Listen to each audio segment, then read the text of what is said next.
বিসমিল্লাহির রহমানির রহিম। আমাদের আজকের এই খেলার আয়োজনে সম্মানিত অতিথিবৃন্দ এবং মাঠের চতুর্দিকে এবং মধ্যখানে যে খেলোয়াড় ভাইরা আছেন সবাইকে অন্তরস্থল থেকে আন্তরিক ধন্যবাদ এবং সালাম। আসসালামু আলাইকুম। যাক, আমরা সবাই আসছি কোটা সংস্কার আন্দোলনের আমাদের যে শহীদ ভাই শহীদের উপলক্ষে আজকে এই খেলা।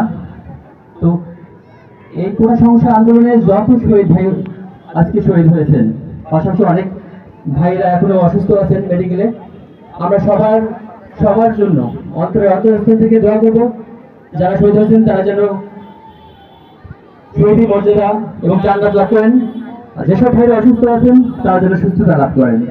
আর আমরা এখানে এসেছি খেলা উপভোগ করার জন্য। এই খেলা যে খেলোয়াড় ভাইরা আছেন, আপনারা আপনাদের কৌশলে আপনাদের পায়ের জাদুতে যে খেলা উপহার দিবেন, আমরা মাঠের দর্শক ভাইরা আছেন, ছোট ভাইরা আছেন, আমরা সবাই আপনাদের খেলা দেখার অপেক্ষায় সেই সুখ দেওয়ার জন্য অপেক্ষা করতেছি। ধন্যবাদ সবাইকে। আসসালামু আলাইকুম। আজকে এই শহীদ আবু সাইদ স্মৃতি টুর্নামেন্ট 2024-এ ধর্মঘটি খেলোয়াড় কল্যাণ সংস্থা কর্তৃক আয়োজিত আজকের এই খেলা আসলে আমি নাম জানি না প্রত্যেকটা প্লেয়ারের, তবে লাল জার্সি মানে যে বয়সল ছেলেটা 7 নম্বর জার্সি, ওর খেলা খুব ভালো লাগছে।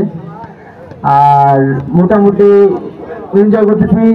আশা রাখবো যে প্রত্যেকটা দর্শকেই যারা ভালো খেলোয়াড় তাদেরকে সাপোর্ট দিচ্ছে, মনে মনে কেউ বাহবা দিচ্ছে হাতে তালি দিয়ে। সব থেকে বড় কথা যে পরিচালনা দায়িত্বে যেসব রেফারি ভাই দায়িত্বে আছেন, ওনারা মোটামুটি আলহামদুলিল্লাহ খুব ভালো তাদের দায়িত্ব পালন করতেছেন। এ পর্যন্ত নিরবিচ্ছিন্ন এবং সুশৃঙ্খল খেলা দেখতে পাচ্ছি। এই জন্য রেফারি ভাইদেরকে আমি অন্তরস্থল থেকে আন্তরিক ধন্যবাদ জানাবো।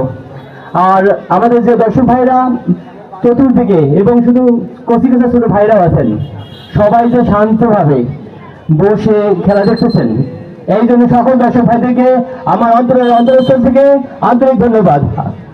আর সব থেকে পরিচালনা পরিষদ যারা আছেন, আজকের এই খেলার যে ভলান্টিয়ার ভাইরা আছেন, সবাইকে অনেক ধন্যবাদ আজকে খেলাটা সুশৃঙ্খল হওয়ার জন্য। ধন্যবাদ।